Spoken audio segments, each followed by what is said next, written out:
Welcome to this DelftStack tutorial video. In today's tutorial, we will learn how to see recently played songs on Spotify.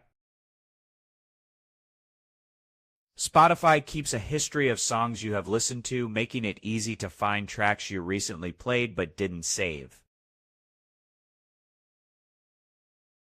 To check this, open the Spotify app.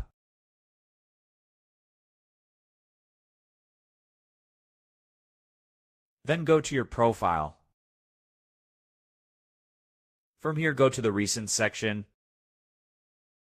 This section shows albums, playlists, podcasts, and artists you have listened to recently. Keep in mind that Spotify only shows a limited history, so older songs may not appear after some time. And that's it.